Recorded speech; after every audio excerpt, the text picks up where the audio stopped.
Welcome to the class 9 of amalgamation. In this video, we are going to learn the accounting followed by the new company. In case of amalgamation, एक old company होती है जिसका business बंद हो गया है, एक new company जिसने दूसरी का बिजनेस परचेज करके आगे बिजनेस कंटिन्यू करने वाले हैं, वो अपने बुक्स में क्या अकाउंटिंग करने वाले हैं वो हम समझने जा रहे हैं. So let me share my screen.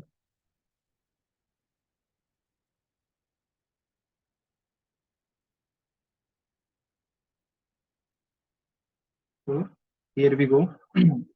Accounting treatment in the books of new company. New company की बात करेंगे. ओल्ड कंपनी का जो स्टेप सिखाया है उसके जो सम सॉल्व करवाए अब उसको साइड में कर दो. अब हम लोग ओल्ड कंपनी क्या करता है उसके बारे में जरा भी बात नहीं करेंगे.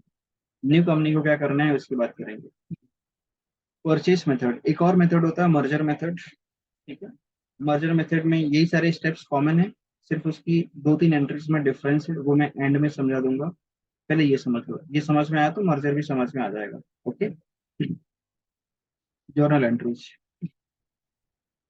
मोस्टली न्यू कंपनी का जर्नल एंट्रीज पूछता है और ओल्ड कंपनी का लेजर अकाउंट्स बुक्स क्लोज करने को बोलता है. तो जर्नल एंट्री के फॉर्मेट में ये स्टेप समझने वाले हैं, वही 9 स्टेप्स जो हमने सेकंड क्लास में सीखा था. इस चैप्टर के सेकंड क्लास में मैंने ओल्ड कंपनी और न्यू कंपनी के स्टेप सिखाए थे. एक बार जरा मेरे साथ स्टेप्स बोल के दिखाना, न्यू कंपनी का क्या क्या स्टेप्स था.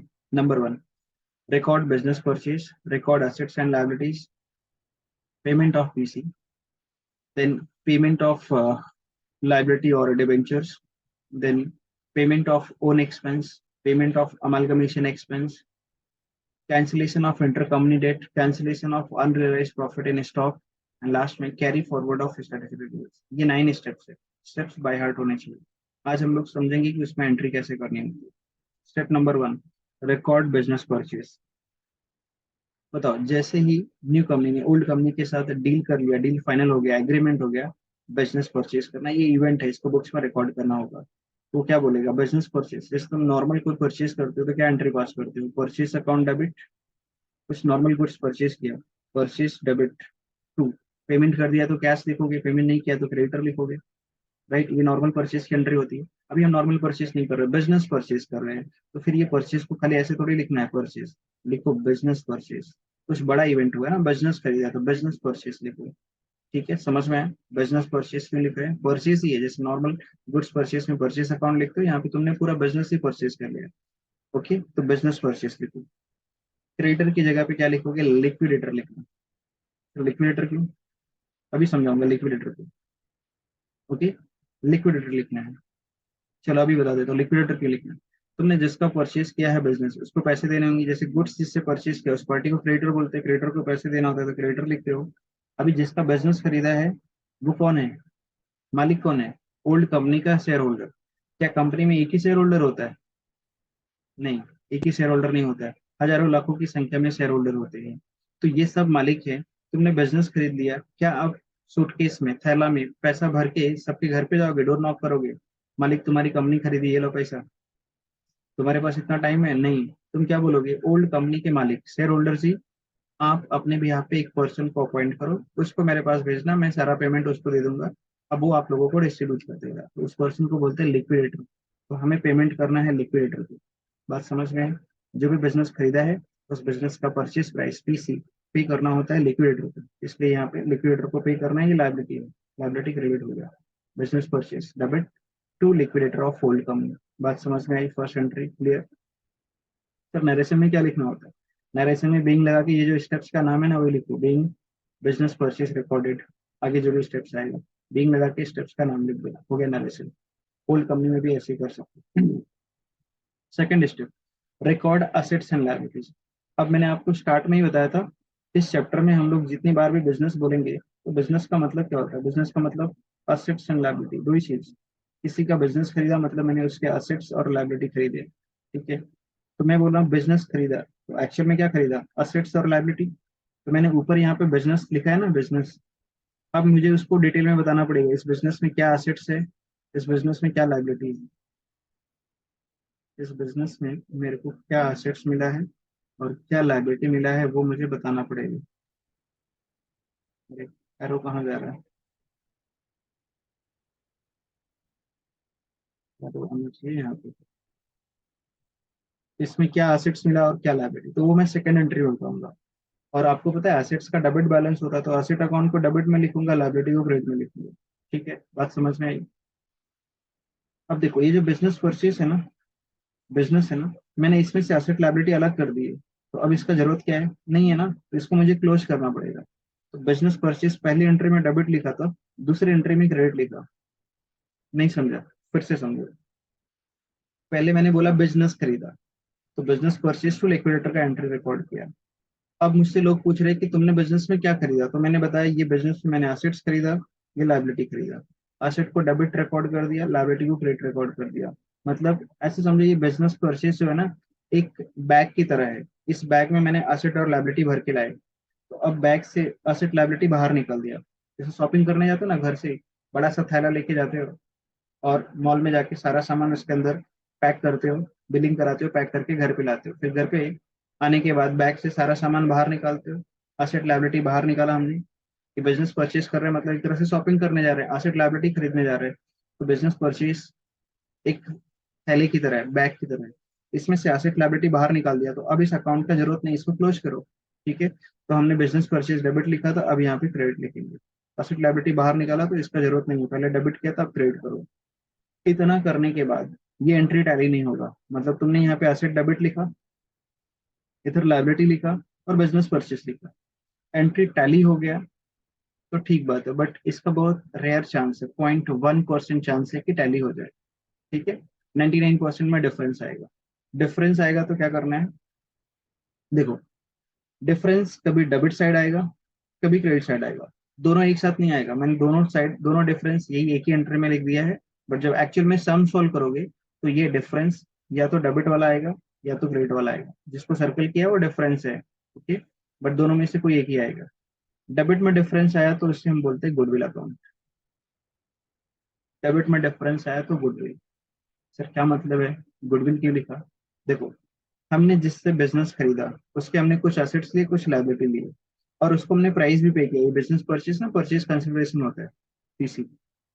बिजनेस परचेज अकाउंट में हम लोग पीसी का अमाउंट लिखते हैं। तो क्रेडिट साइड ज्यादा रहा, मतलब हमने पेमेंट ज्यादा कर दिया, किसी का एसेट लिया और पेमेंट ज्यादा किया। कुछ पेमेंट हमने उस चीज का किया जो हमें दिखाई नहीं दे रहा है, तो जो दिखाई नहीं दे रहा है उसी को हम लोग बोलते हैं गुडविल। इनटैंजिबल एसेट दिखाई नहीं देता ना, मतलब सामने वाले का हमने एसेट लिया, उसके पेमेंट किया। सपोज एसेट हमने 10 लाख रुपए का खरीदा, पेमेंट 12 लाख रुपए की, 2 लाख रुपए एक्स्ट्रा किया, किस बात का, उसका कुछ इंटैंजिबल एसेट है। जिसका बिजनेस खरीदा ना, उसका मार्केट में रेपुटेशन है, उसके नाम से हमको आगे बिजनेस होगा, फायदा होगा, तो हमने कुछ ज्यादा पेमेंट किया है, तो जो ज्यादा पेमेंट किया है वो टुवर्ड्स गुडविल। तो गुडविल भी एसेट होता है, एसेट डेबिट साइड में आता है। डेबिट साइड का रेफरेंस इज गुडविल। बट कभी कभी हम लोग कम पेमेंट कर देते हैं, सामने वाले की गरज है बिजनेस बेचने की, और उसके बिजनेस का रियल वर्थ 10 लाख है, हमने उसको बोला 8 लाख रुपए पे करेंगे, बोलो मंजूर है तो डील करो, नहीं तो जाओ। उसने बोला ओके डन। तो हमने इसको पेमेंट में परचेज कंसिडरेशन जो पीसी पे किया ना, उसका एसेट खरीदा 10 लाख रुपए का, पेमेंट 8 लाख रुपए किया, तो क्रेडिट साइड का अमाउंट कम आ रहा है ना, तो डिफरेंस क्रेडिट साइड में आएगा। ये हमारा फायदा हो गया। किसी का 10 लाख रुपए का एसेट लेके हम उसको 8 लाख रुपए पेमेंट कर रहे हैं, तो 2 लाख रुपए हमारा फायदा हो गया। फायदा हो गया तो रिजर्व, रिजर्व मतलब प्रॉफिट। बट ये प्रॉफिट हमने रेगुलर बिजनेस से नहीं कमाया। रेगुलर बिजनेस का प्रॉफिट होता है तो प्रॉफिट एंड लॉस अकाउंट में रिकॉर्ड करते हैं। ये हम किसी का बिजनेस खरीद रहे हैं, स्पेशल ट्रांजेक्शन है, वन टाइम ट्रांजेक्शन है, तो ये प्रॉफिट को कैपिटल प्रॉफिट बोलते हैं, इसको कैपिटल रिजर्व में रिकॉर्ड करेंगे। बोलो बात समझ में आई, यस सर। ठीक है, आगे बढ़ते हैं। स्टेप नंबर 3, हमने बिजनेस परचेज किया, रिकॉर्ड किया फर्स्ट स्टेप में। फिर उस बिजनेस में क्या एसेट लायबिलिटी था वो अलग अलग बता दिया, डिफरेंस जो है वो गुडविल या कैपिटल रिजर्व में डाल दिया। अब हमें सामने वाले को पैसा तो देना पड़ेगा ना, पेमेंट ऑफ पीसी। पेमेंट किसको करने वाले हैं, पेमेंट हम इसी लिक्विडेटर को करने वाले हैं। ओल्ड कंपनी के मालिक को पेमेंट करना होता है एक्चुअल में, बट मालिक शेयर होल्डर तो हजारों की संख्या में है, किसी किसके पास जाएंगे पैसा देने। तो हमने शेयर होल्डर को बोला अपनी तरफ से एक लिक्विडेटर अपॉइंट करो। एक्चुअल में ये सब कोर्ट डिसाइड करता है। अमालगमेशन होने से पहले बहुत सारी लीगल फॉर्मेलिटीज होती है, तो सारी स्कीम लेके कोर्ट में जाते हैं, वहाँ पे सब डिसाइड हो जाता है लिक्विडेटर कौन होगा इस स्कीम में। तो लिक्विडेटर को पैसा देना है, तो उसको पे कर देंगे। लिक्विडेटर डेबिट द रिसीवर, इसको हम लोग पे करेंगे। ये लिक्विडेटर पर्सन है, डेबिट द रिसीवर, डेबिट होगा। क्या देंगे इसको, पीसी में जो भी डिसाइड हुआ, अगर कैश डिसाइड हुआ तो कैश देंगे, चेक के थ्रू पेमेंट कर रहे हैं, बैंक अकाउंट आएगा। इसको इक्विटी शेयर्स भी दे सकते हैं। प्रेफरेंस शेयर्स भी दे सकते हैं, डिबेंचर्स भी दे सकते हैं, जो भी कुछ देंगे वो क्रेडिट होगा, चाहे कैश दे, इक्विटी शेयर्स दे, प्रेफरेंस शेयर्स दे, डिबेंचर्स दे, ये सब क्रेडिट साइड में आएगा। पेमेंट, 3 स्टेप समझ में आ गया। जब भी तुम न्यू कंपनी का अकाउंटिंग करोगे तो ये पहले 3 स्टेप्स तो आने वाले हैं। रिकॉर्ड बिजनेस परचेज, फिर एसेट लायबिलिटी रिकॉर्ड करोगे तो पेमेंट करोगे, ये 3 तो पक्का होगा। इसके बाद के स्टेप्स ऑप्शनल है, ऑप्शनल है मतलब उसका इन्फॉर्मेशन क्वेश्चन में होगा तो वो स्टेप का एंट्री करो, नहीं है तो इसको स्किप करके आगे जाओ। बट लास्ट तक तुमको 9 स्टेप तक जाना है और इसी ऑर्डर में जाना है। First 3 steps. Fourth, payment of liability. अब तुमने जो असेट लायबिलिटी खरीदा है, ये लायबिलिटी, इस लायबिलिटी में कुछ लायबिलिटी ऐसा होगा जिसका ड्यू डेट नियर होगा, पेमेंट करना होगा, जैसे बैंक का लोन हो सकता है और कुछ हो सकता है। कुछ नहीं तो इसमें डिबेंचर होगा। अगर डिबेंचर होगा तो ध्यान देना, ओल्ड कंपनी का तुमने डिबेंचर खरीदा, डिबेंचर होल्डर के पास ओल्ड कंपनी का डिबेंचर सर्टिफिकेट होगा। ओल्ड कंपनी तो अब बंद हो गई, ओल्ड कंपनी तो अब पेपर पे नहीं रही ना, लिक्विडेट हो गई, वाइंड अप, अब उसका एग्जिस्टेंस खत्म। तो डिबेंचर होल्डर के पास जो डिबेंचर सर्टिफिकेट है वो तो वैल्यूलेस हो गया, यूजलेस हो गया।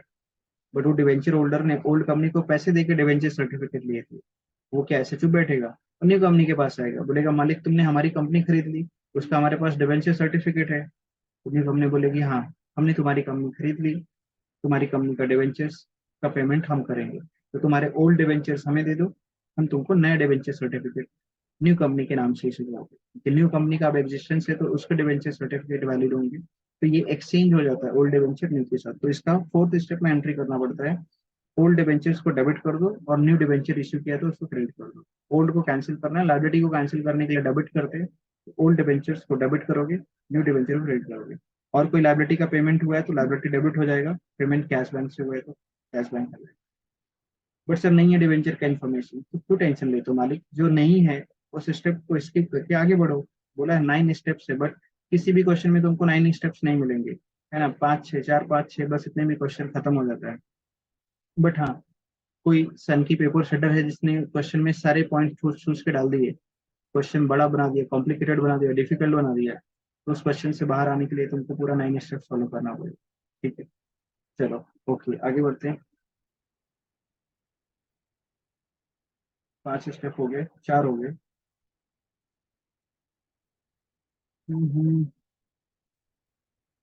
Next, step number 5, payment of own expense. अब न्यू कंपनी के कुछ अपने खुद के कुछ खर्चे हो सकते हैं, जैसे न्यू कंपनी ने किसी का बिजनेस टेक ओवर किया, तो अब उस कंपनी को न्यूली फॉर्म कंपनी है तो उसको आरओसी का काम करना पड़ेगा, कुछ पेपर वर्क, लीगल वर्क वो किसी सीए से करवाएगा, तो उसको कुछ पैसे वैसे खर्चे करने पड़ेंगे, तो उसका खुद का खर्चा है, तो खुद का खर्चा है तो अपना एक्सपेंस बताओ, एक्सपेंस डेबिट होता है और उसका कितना खर्चा हुआ है, कैश बैंक से पेमेंट हो जाएगा। ओके, खुद का खर्चा है, own expense of new company, new company का खुद का खर्चा, नई कंपनी का फॉर्मेशन एक्सपेंस हो सकता है और कुछ भी एक्सपेंस हो सकता है, तो जो भी है एक्सपेंस को डेबिट करो, एक्सपेंस नॉमिनल अकाउंट होता है, debit all expenses and losses, तो डेबिट कर दो एक्सपेंस को, पेमेंट कर दिया कैश बैंक क्रेडिट, डन, ये एंट्री होगी। नाउ 6 एंट्री ध्यान देना, ये भी पेमेंट ऑफ एक्सपेंस है, पेमेंट ऑफ अमलगमेशन, बट ये ओल्ड कंपनी का खर्चा है, ओल्ड कंपनी का खर्चा है, बट पेमेंट न्यू कंपनी कर रहा है। क्यों न्यू कंपनी कर रहा है? ऐसे ही मजा आ रहा है, हमने उसका बिजनेस खरीद लिया, है ना, हम बहुत खुश है, एक्साइटेड है। ओल्ड कंपनी बोला मालिक मेरा ये खर्चा, बोले कोई बात नहीं जाओ तो हम पे कर देंगे।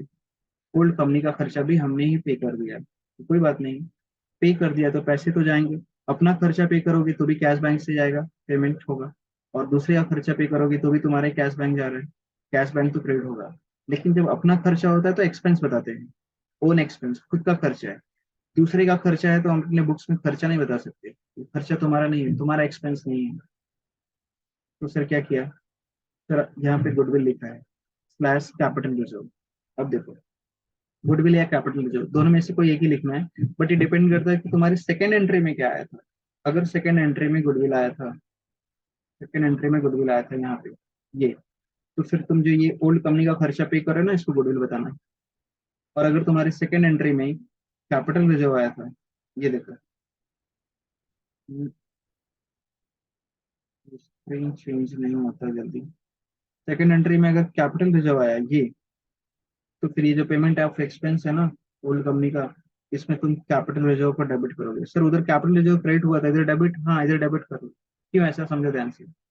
देखो हम किसी को पैसे दे रहे हैं ना, ओल्ड कंपनी में गुडविल की बात है, पता है हमने उसको पेमेंट ज्यादा किया, तो हमने इसका खर्चा भी पे कर दिया। उधर भी ज्यादा पेमेंट किया था, इधर थोड़े कुछ उसके खर्चे भी पे कर दिए, तो उधर भी डेबिट आया था गुडविल, इधर भी debit goodwill. Okay. But second entry में कैपिटल रिजर्व कब आता है पता है, जब हम उसका परचेज कंसिडरेशन कम पे करते हैं, उधर प्रॉफिट हो गया, तो हमने प्रॉफिट कमा लिया ओल्ड कंपनी से, उसको कम पेमेंट करके, अब उससे खर्चे पे कर रहे तो कुछ लॉस भी हो गया, तो उसमें एडजस्ट कर दो ना, उसी प्रॉफिट से एडजस्ट कर दो, तो इसलिए कैपिटल रिजर्व को यूज कर लिया। इस सेकंड एंट्री में हमने ओल्ड कंपनी को उसका पीसी कम पे करके प्रॉफिट कमाया था, अब उसके एक्सपेंस पे कर रहे, कुछ लॉस हो रहा है, तो ये एक्सपेंस, ये लॉस इसमें एडजस्ट हो गया, तो कैपिटल रिजर्व उधर क्रेडिट था, इधर डेबिट कर लिया। बट सेकंड एंट्री में फिर से बोल रहा हूँ, या तो गुडविल आएगा या तो कैपिटल रिजर्व, दोनों नहीं आएगा। बट जो भी आएगा, चाहे गुडविल आए चाहे कैपिटल रिजर्व आए, ये वाली एंट्री में दोनों में से कोई एक चीज यहाँ पे डेबिट में डाल देना। और सॉरी, यहाँ पे गुडविल या कैपिटल रिजर्व, और यहाँ पे आएगा कैश।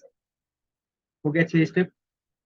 7 8 9, 7 8 9 होगा क्वेश्चन में, तो इसका इन्फॉर्मेशन करेंगे, नहीं होगा तो नहीं करेंगे। क्या हो सकता है, cancellation of inter company debt. Inter company debt समझते हो, ये ओल्ड कंपनी है और ये न्यू कंपनी है।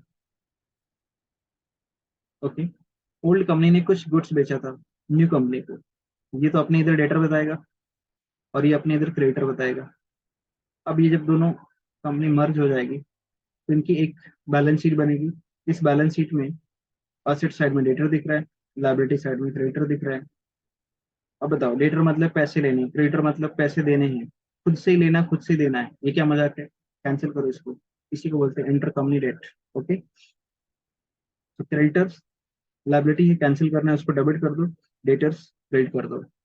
अब ऐसे बिल्स रिसीवेबल बिल्स पेबल हो सकता है, ये भी सेम चीज होता है। ठीक है, तो बिल्स रिसीवेबल बिल्स पेबल होगा, बिल्स पेबल को डेबिट कर दो और बिल्स रिसीवेबल को क्रेडिट कर दो। लोन टेकन लोन गिवन हो सकता है, दोनों कंपनी ने एक दूसरे को लोन दिया रहेगा, तो वो भी ऐसे आ जाएगा।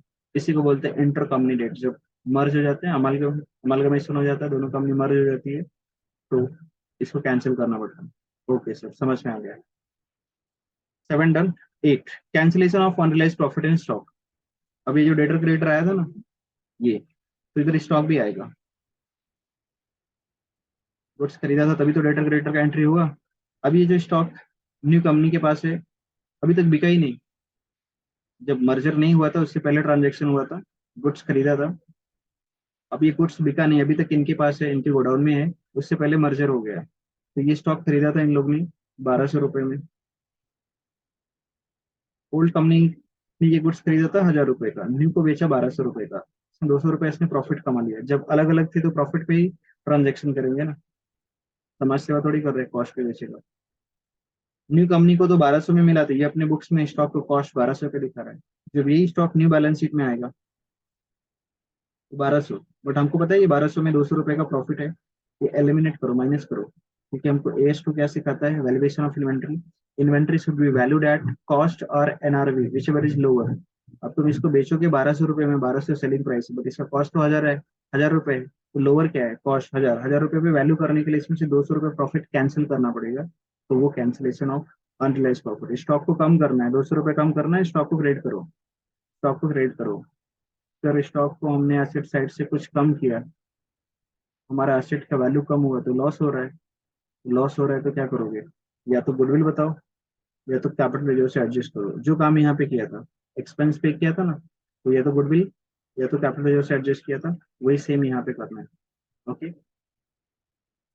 Last entry, carry forward of statutory reserve. Statutory reserve मतलब reserve created under any law, जो कंप्लायंस के लिए हमें मैंडेटरी होता है करना। फॉर एग्जाम्पल इनकम टैक्स में कुछ बेनिफिट क्लेम करना होता है, हमको टैक्स लायबिलिटी रिड्यूस करना होता है, तो इनकम टैक्स में कुछ रिक्वायरमेंट होता है कि आपको ये रिजर्व मेंटेन करना है, तो रिजर्व मेंटेन करते हुए टैक्स लायबिलिटी कम हो जाती है। ओल्ड कंपनी ने ऐसा किया, उसको बेनिफिट मिल रहा था, न्यू कंपनी चाहता है कि ये बेनिफिट हमें भी मिलना चाहिए, तो उसको उस पर भी यही काम करना पड़ेगा, उसको भी वही कंप्लायंस पूरा करना पड़ेगा। बोलेंगे तुम भी रिजर्व बना लो अपनी बुक्स में, रिजर्व लायबिलिटी साइड में आता है, क्रेडिट बैलेंस होता है, to statutory reserve, entry pass कर दिया टू स्टैट्यूटरी रिजर्व, लेकिन ये रिजर्व क्रेडिट में दिखाया, तो डेबिट में भी तो कुछ लिखना पड़ेगा, ऐसे हवा में लटक तो वो एंट्री थोड़ी छोड़ सकते, डेबिट में क्या लिखूं, ये हम एडजस्टमेंट के तौर पे कर रहे हैं, सो दैट हमको भी ये बेनिफिट मिले, तो नाम लिख दिया अमालगमेशन एडजस्टमेंट। ये किसी से कोई लेन देन नहीं हो रहा है, एक जस्ट बुक एंट्री पास हो रही है, बुक्स में रिजोर्स दिखाना है, बुक्स में क्रिएट कर दिया स्ट्रेटेजी रिजोर्स, इसके लिए किसी को पेमेंट वगैरह नहीं कर रहे अभी। ठीक है, तो ये क्या है, एडजस्टमेंट कर रहे हैं, तो नाम रख दिया अमालगमेशन एडजस्टमेंट डेबिट। बाद में जब ये रिजोर्स मेंटेन करने का कंप्लायंस पूरा हो जाएगा ना, कुछ लिमिटेड ईयर्स के लिए, 4-6 साल के लिए, 8 साल के लिए मेंटेन करना होता है, जब इसका एक्सपायरी आएगा तो इसी एंट्री को फिर रिवर्स कर देंगे, मतलब स्टैट्यूटरी रिजर्व का डेबिट करके टू अमालगमेशन एडजस्टमेंट कैंसिल भी कर देंगे, लेकिन जब तक बेनिफिट लेना है ये एंट्री हमको शो करना है। ठीक है, बात समझ में आई? Carry forward of statutory reserves, ये 9 स्टेप्स है न्यू कंपनी के। ठीक है, कुछ भी रट्टा नहीं लगाना है, लॉजिकली समझना है, नहीं समझ में आया तो वीडियो को दोबारा से देखो। ठीक है, टोटल 9 स्टेप्स है, स्टेप्स तो बाय हार्ट होने चाहिए, फिंगर टिप पे होना चाहिए। क्या स्टेप्स है न्यू कंपनी के, बोल के बताओ एक बार मेरे साथ। Record business purchase, record assets and liabilities, payment of PC, payment of liability और debentures, payment of own expense, payment of amalgamation expense, cancellation of intercompany rate, cancellation of unrealized profit in stock, and carry forward of strategic reserve। ये steps है। ठीक है, बोलो बात समझ में आई कि नहीं? अगर बात समझ में आ गई तो लाओ मेरी फीस दो। मेरी फीस क्या है? वीडियो को लाइक सब्सक्राइब शेयर कर दो। मालिक, तुमसे पैसे नहीं चाहिए, पैसे तो मैं कंसल्टेंसी करके कमा लेता हूँ, अकाउंटिंग टैक्सेशन ऑडिटिंग ये सब करके। ठीक है, तुम्हारा प्यार ही काफी है। बस कमेंट में लिखो और किस टॉपिक पे वीडियो चाहिए। मिलते हैं नेक्स्ट वीडियो में, till then bye bye, take care.